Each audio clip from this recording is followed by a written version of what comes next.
자, 이어서 26번부터 가보겠습니다. 피토관에 대한 설명 중에 옳은 것 고르는 거예요. 자, 1번 피토 튜브의 정확성에는 한계가 있어서 정밀한 측정을 할 때는 경사 마노미터를 사용한다. 맞습니까?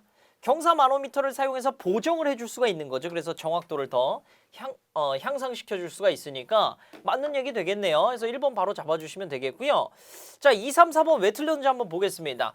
피토 튜브를 이용해서 곧바로 기류를 측정할 수 있다. 기류를 측정한다라는 건 뭐 유량이든 유속을 바로 측정한다라는 건데 피토 튜브를 갖다 대면 유속이나 유량이 안 나오죠. 바로 뭐를 산출할 수 있냐면 전압과 정압이 나옵니다. 그래서 그 차를 통해 갖고 동압을 구할 수 있죠. 그러니까 바로 사실은 동압은 구할 수가 있는 거예요. 근데 이 동압을 가지고 뭘로 환산을 해야 되는 거죠? 유속으로 환산을 하고 유속에다가 단면적을 곱해서 유량으로 또 만들어야 되는 거죠. 그래야 유속과 유량을 측정할 수 있게 되고요.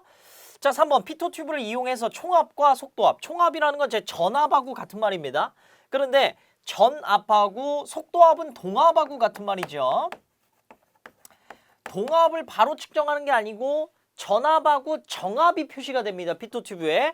그래서 그 차이를 통해 갖고 뭘 구할 수 있는 거예요? 동압을 구할 수 있는 거죠. 속도압을.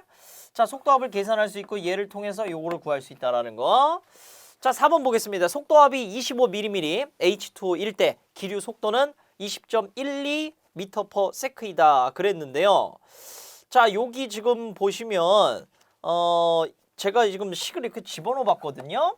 해서 자, 우리 감마 EGPV 요 식에다 좀 집어넣어 보니까 자, 2 곱하기 9.8 25 그리고 1.21은 아무 말도 없으면 사실은 우리 20도를 기준으로 해야 되니까 산업 한계에서는 자, 그러면 그 기준으로 해갖고 다시 한번 좀 집어넣어 볼게요.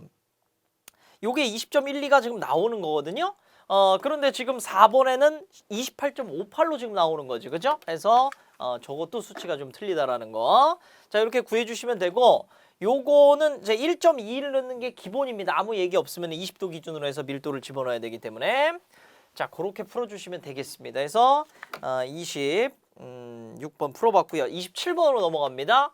자, 산업안전보건법령상 작업환경 측정 대상이 되는 작업장 또는 공정에서 정상적인 작업을 수행하는 동일 노출 집단의 근로자가 작업을 하는 장소, 이거 뭐라고 얘기하죠? 단위 작업 장소 외워주셔야 되겠고요.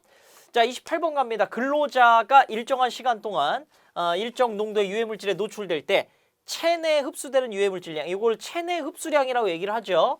자, 이렇게 구하는데요. CTRB, 요거 우리 정리를 했습니다. 자, 각 인자에 대한 설명이 틀린 것을 고르는 거예요. 자, 1번 C, 공기 중에 유해물질 농도. 맞죠? 그죠?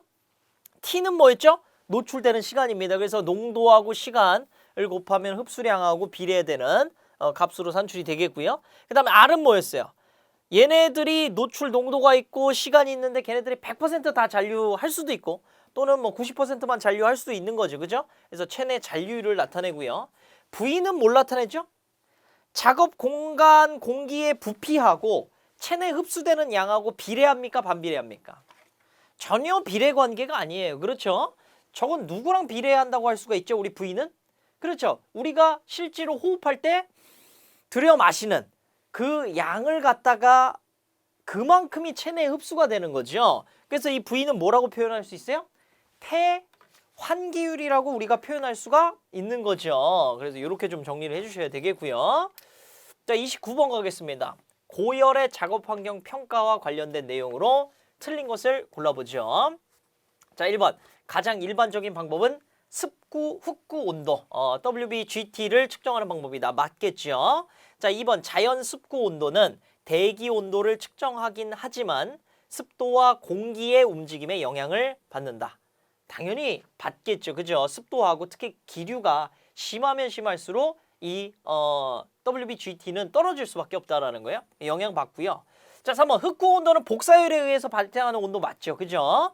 자, 그럼 4번 틀렸다라는 건데 습도가 높고 대기 흐름이 적으면은 WBGT 어떻게 돼요? 높게 평가가 되는 거죠. 그래서 실제 온도보다 이 흡구 온도를 통해 갖고 작업자가 실제 체감하는 또는 작업에 적합한 온도인지를 판단하는 지표가 되는 게 똑같은 온도여도 습도가 높고 대기 흐름이 적으면 더 작업하기가 어때요? 굉장히 불쾌한 상황이 되는 거죠. 힘든 상황이 되는 거죠. 그래서 습도가 높고 대기 흐름이 적으면 습구 온도는 높게 측정이 됩니다. 4번으로 잡아주시면 되겠고요. 자, 30번 가죠.